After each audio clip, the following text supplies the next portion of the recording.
What is this voice of God? Have you ever listened to the voice of God in your life?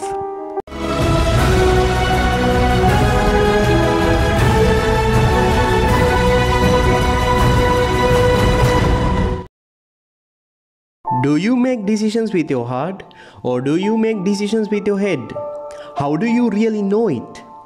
How can you distinguish whether you are listening to the voice of your heart or to the voice of your head? Many philosophers say that it is important to listen to your inner wisdom. Now, how to find the voice of this inner wisdom? There is a continuous struggle between the voice of our head and the voice of our heart. We have to make decisions even about the smallest thing in our life. We should make a decision what to do, where to live, how to find a job, where to go to school, whom you are going to marry, how to spend your money. In all these decisions, sometimes we act according to the voice of our heart and sometimes according to the voice of our head. But the best answer comes from the voice of that inner wisdom. We call this inner wisdom the voice of God. The voice of God gives the best answers and solutions when we are struggling hard to make a decision. So let's see how to listen to the voice of God in our lives. In today's first reading, we find the calling of Samuel. When Samuel was sleeping in the temple of the Lord, he heard the voice of God. He heard his name being called, Samuel, Samuel. He was confused about who was calling him and ran to Eli. This happened thrice, and at the third time only he knew that he heard the voice of God. This story shows us that we must wait on the Lord and listen to his voice. At times, just like Samuel, we are also confused about who is calling us. Samuel failed to identify the voice of God at the beginning, but he humbly said, "Speak, Lord, your servant is listening." From this point onwards, he tuned his ears to the voice of God. Lord God was with him as he grew up, and all of God's words became true in his life.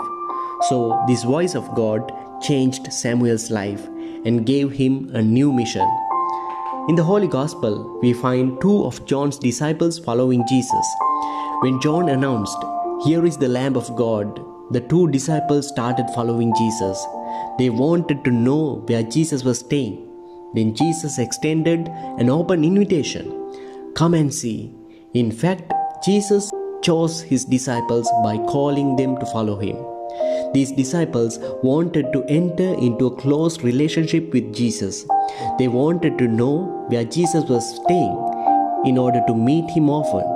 Now, when Jesus called these disciples, they heard the voice of God then and there, and they followed him.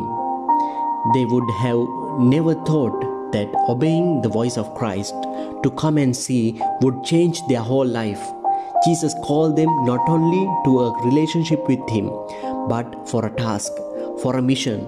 It is to spread the good news around the world. So when we obey the voice of God, it changes our whole life and it gives us a new mission.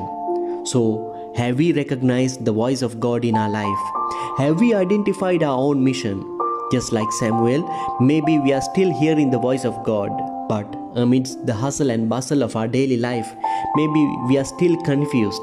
At times, we are struggling hard to distinguish between the voice of God and the voice of human beings. We have to make lots of choices and decisions in our day-to-day life. So, how to listen to the voice of God amidst all these?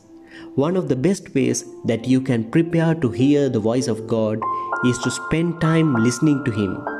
Most of the time, either we babble a set of words or make a lot of petitions in our prayers. But if we really need to recognize the voice of God, we need to spend time silently in front of the Blessed Sacrament. Before we go to sleep, we need to have that perfect silence and listen to God. In our personal and family prayer too, we need to look at the Lord silently so that he may speak to us. Every day, we can read the scriptures, the daily readings and the gospel and spend time in silence trying to figure out what God is trying to tell us. Today, Jesus invites us to come and see, to enter into a close relationship with him, and we may listen to him. we may hear His voice and understand our own mission. Let's listen to the voice of God and make our decisions. Then our life will change for the better.